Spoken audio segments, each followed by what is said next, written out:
It was 1972, I think. I was working in a men's, what was called a men's care centre in London, which was a glorified soup kitchen. And the shelter had recently, night shelter had recently been opened in Southampton after St Michael's House had been closed by the City Council.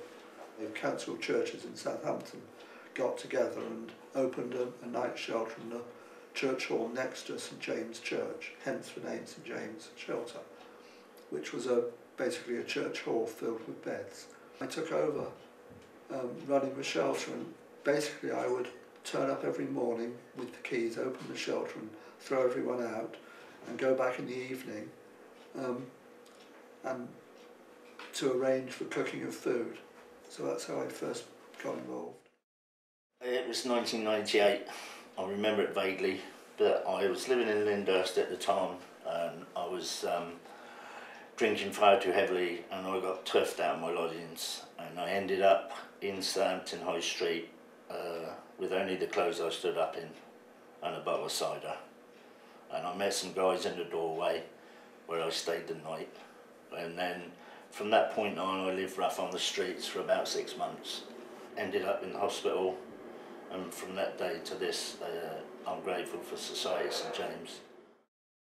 I started working at the old night shelter in February 1978, though I'd had a little bit of contact the year before that, because I'd been working at the Church Army Hostel before that, and I had been approached as someone who was already working with homeless people if I would go in and keep the place going on my own, which I did in 1978. I joined St James's in October 1982. It's engraved in my memory, and I was a project worker at what was then the night shelter in an old dormitory next to the Greek Orthodox Church in Southampton, and then went on into various roles in the 10 years that I was with St James's.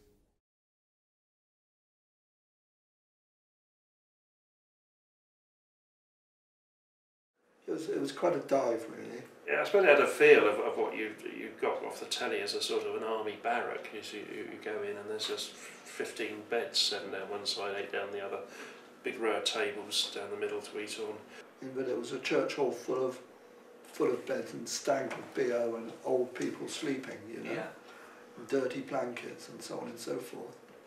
I always remember a friend of mine coming and saying, "Gosh, it smells of soup and socks and it's really scary." Well, I was a bit overawed really. I was 19 at the time, coming up 20, so I was quite young. But there were officially 15 men in this old church hall, which you could, in the very loosest sense, have been converted. One of my first impressions on meeting all of the residents was that there's quite a regime of residents who they were very much in control. Because the big thing was that the shelter in those days had to be closed between, I think it was officially 8 in the morning and 4 in the afternoon.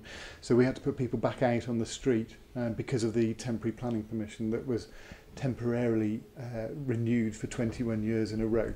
Very quickly you start to get to know the people that live there, and I think then the impressions you have of the place is very much based on the people that were living there and who you got to know, all with their rich stories to tell.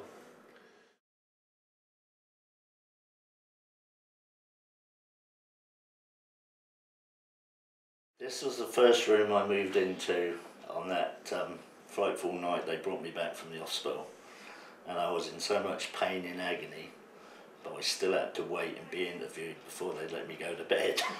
Because of the nature of the residents when I started, they took advantage of me, I think, and many's the time I would turn up and the place was stacked full of empty cider bottles. Oh yeah, we had lots of characters that used to try and trick the staff by sneaking in drink.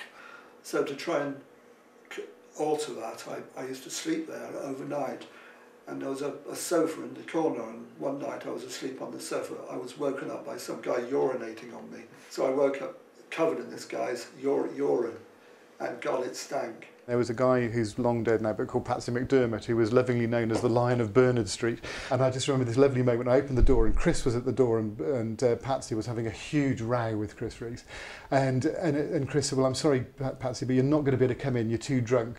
And Patsy said, I'm the most sober man in Southampton, at which point his trousers fell around his ankles.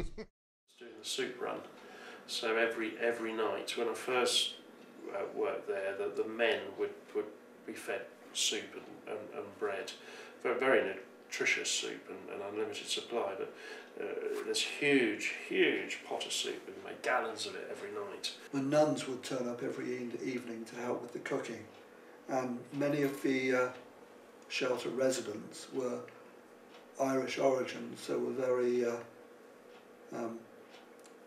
very honoured to have the nuns involved, and were quite gentlemanly towards them and wouldn't let them do the washing up, etc. But I think the memory of the soup run, I think, was something we used to go out on it sometimes as well. I met a lot of very interesting, very complex and very lovely people.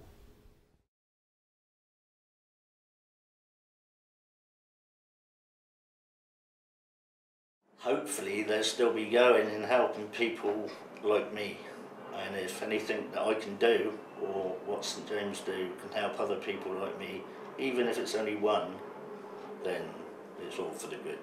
I believe and I hope it is still going, providing the services it does.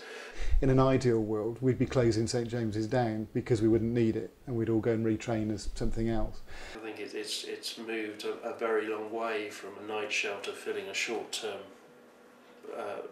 housing problem after St Michael's Lodging House closed to really quite a large organisation, I think. Presumably whatever services St James offers in the future, that more specialist services should be involved, certainly in helping people with physical disabilities.